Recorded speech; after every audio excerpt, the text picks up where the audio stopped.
¿Cómo estás? Bueno, yo estoy aquí dispuesto a tomarme una taza de café contigo mientras hablamos de asuntos interesantes o que a mí me parecen interesantes y probablemente a ti también. Si no, no estarías aquí en este canal. Bueno, de todas formas, yo te agradezco muchísimo la atención que le pones a mi canal y la atención que le pongas a este vídeo y te agradeceré muchísimo más todavía que le des difusión. Insisto, no te pido likes, no te pido suscripciones, no te pido dinero. Este canal no está monetizado, no lo hago por dinero, pero sí te pido que lo difundas o puedes distribuir este vídeo en tus redes sociales o bien puedes hablar de lo que has escuchado aquí y este es mi objetivo. Bien, hoy te voy a hablar de algo muy curioso, ¿no? Es decir, mira, el día, te voy a decir el día exacto, ¿no? Normalmente en mi canal no lo hago, pero esta vez, para cambiar, ¿no? Para que la gente no se acostumbre. El día 27 del mes de marzo de 1776, hace años, 776, 1776, pues pronto será, bueno, pronto, más de 200 años, hace más de 200 años, pues el señor rey de España edictó una pragmática sanción, así se llamaba, una pragmática sanción, que afectaba sobre todo a como decir, las normas o los procedimientos para contraer matrimonio. Y el rey lo explica en su pragmática sanción, que la puedes encontrar en Wikipedia, es decir, ni siquiera te voy a poner el enlace, buscas en Wikipedia pragmática sanción 1776 y ahí incluso tienes el texto completo, que no es mucho, son 9 páginas en total, ¿no? Del texto del documento de Su Majestad Carlos III. Que te recuerdo, por si no lo sabes, te recuerdo que Carlos III es uno de los reyes con mejor prestigio en la historia de España, o al menos en la historia reciente de España, ¿no? Porque se le conoce como el rey ilustrado, como que era un hombre de ese periodo llamado la Ilustración, en donde parece que la humanidad se estaba sacudiendo de la pereza de no pensar, de la pereza de seguir simplemente creencias absurdas, y entonces se atrevían a criticar las creencias que existían hasta ese momento. Gran atrevimiento por el cual la Iglesia estaba realmente muy nerviosa.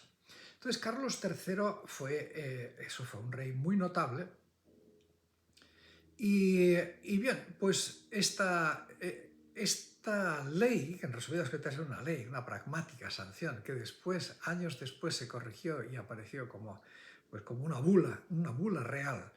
Es decir, lo que venía a decir, en resumidas cuentas, es que el rey estaba muy preocupado, porque seguramente con la modernidad, el cambio de los tiempos, el que la gente ya no vivía en la misma opresión mental y física que en los siglos anteriores, la gente se atrevía a hacer cosas que antes no se atrevían a hacer, y es decir, es que se casaban con quien les daba la gana.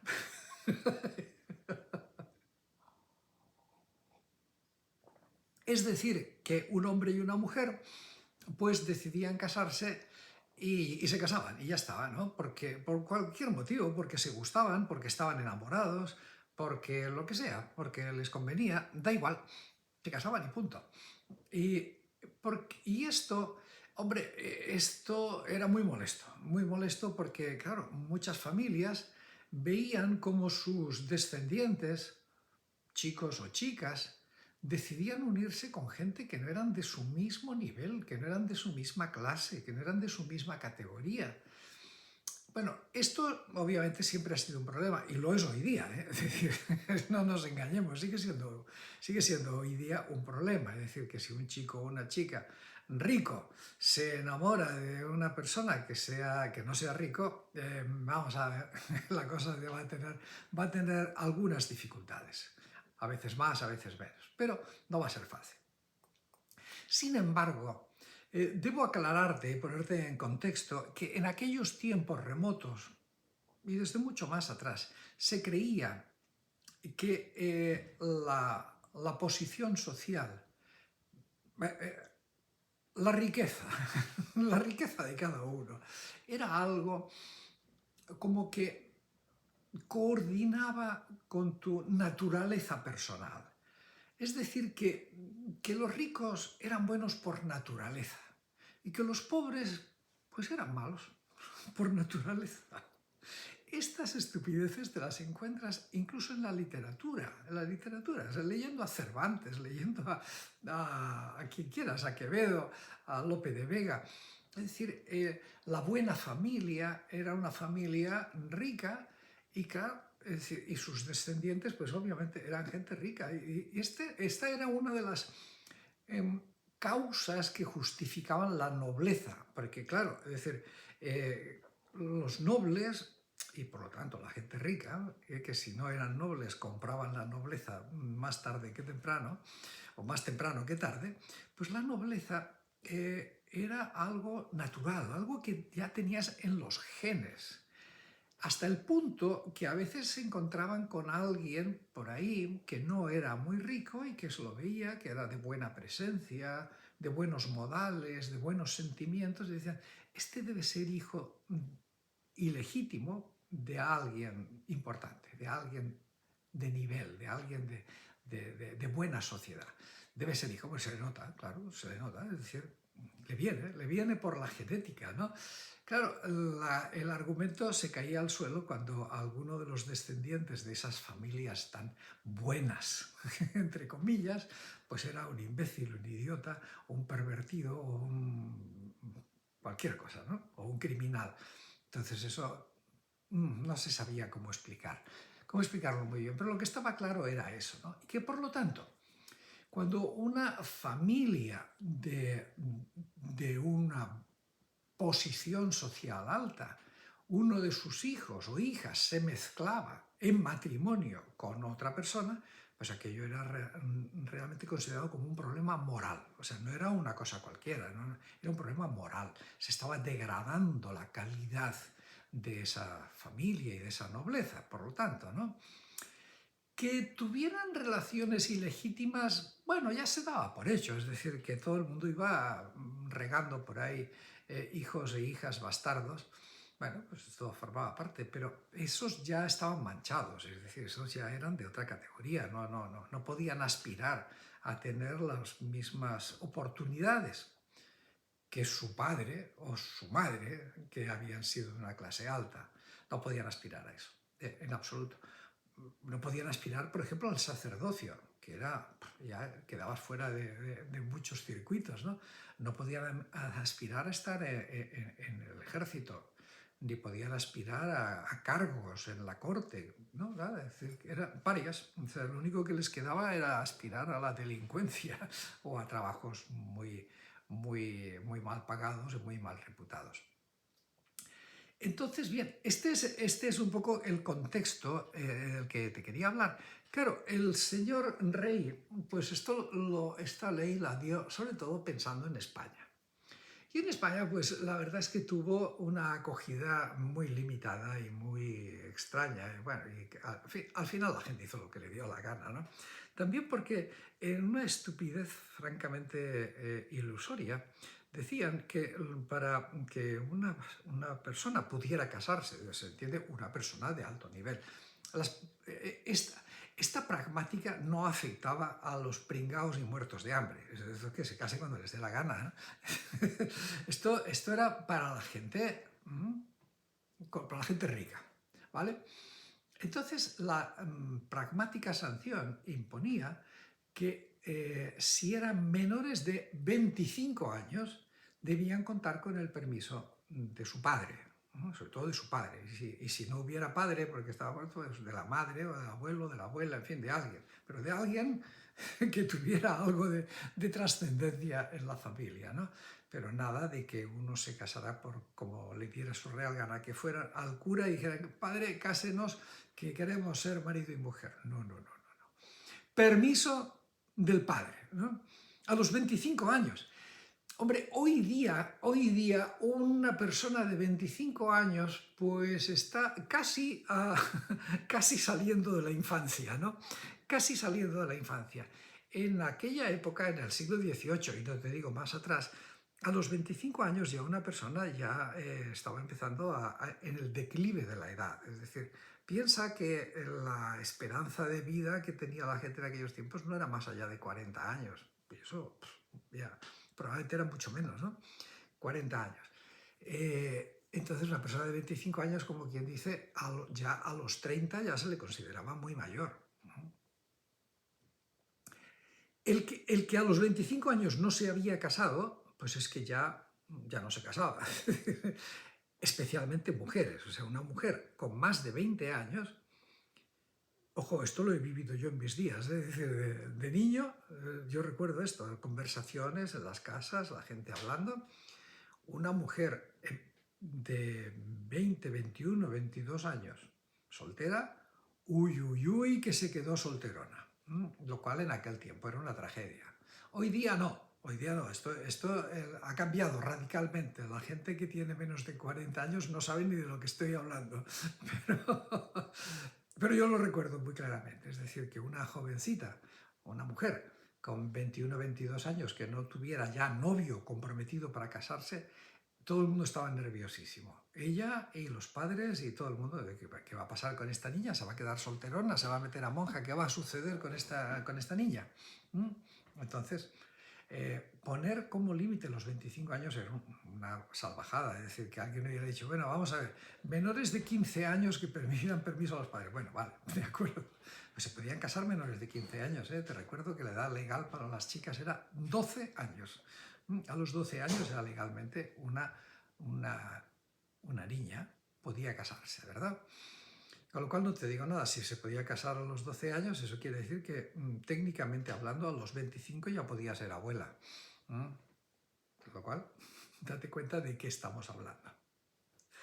Y no eran las únicas que ocurría así, es decir, por ejemplo, en las bodas reales, pues muchísimas veces era la reina tenía 13 años, 14 años, así era, es decir, no te estoy hablando de ninguna exageración. Pero bien, esto era lo que sucedía en la mentalidad de la época. Pero claro, con lo que el rey Carlos III me contaba, era con el efecto que esto iba a tener en América. Porque en España el problema era simplemente clasista. Pero una vez llegados a América, el problema fue racista. Es decir que ya no es que, oye, no te vas a casar con alguien que es un muerto de hambre, que es un pobre, sino que, pero ¿cómo te vas a casar con un mestizo, con un negro, con un mulato, ni hablar, ¿no? Esto y viceversa, es decir, las familias más racialmente diversas pues trataban por todos los medios de emparentarse con familias blancas para blanquearse. Para blanquearse. Suena feísimo, pero es lo que era, así era. Yo te voy a adjuntar un par de documentos académicos que tratan sobre este tema y que exponen casos y que son muy entretenidos y creo que los vas a disfrutar, pero para que te des cuenta. Claro, también esta pragmática sanción y los efectos que tuvo en las colonias, pues lo que nos dejan claro son varias cosas. Primero, que el esquema colonial era brutalmente racista. Ninguna novedad, absolutamente ninguna. En este canal no es ninguna novedad, pero parece que los alucinados de la leyenda rosa todavía no acaban de entender eso. Es decir, el sistema colonial español era brutalmente racista. Que alguien me dice, bueno, pero el inglés también y el holandés, bueno, ya, eso sí, no lo sé, yo no lo he estudiado, no estoy dispuesto a decir ni que sí ni que no, seguramente sí, también, pero el español comprobado, demostrado, con datos, con pruebas, todas las que quieras, hasta incluso los documentos que te adjunto sobre esta pragmática sanción lo demuestran clarísimo. Es decir, era una sociedad racializada, pero a lo bestia, así de simple. razón por la cual, pues también, es decir, como los matrimonios no estaban permitidos, entonces, ¿qué es lo que ocurría? Pues que había hijos ilegítimos a patadas, pero a patadas, los que quieras. Bueno, otra cosa también que demuestra esto, y lo verás ahí en los documentos, es que, claro,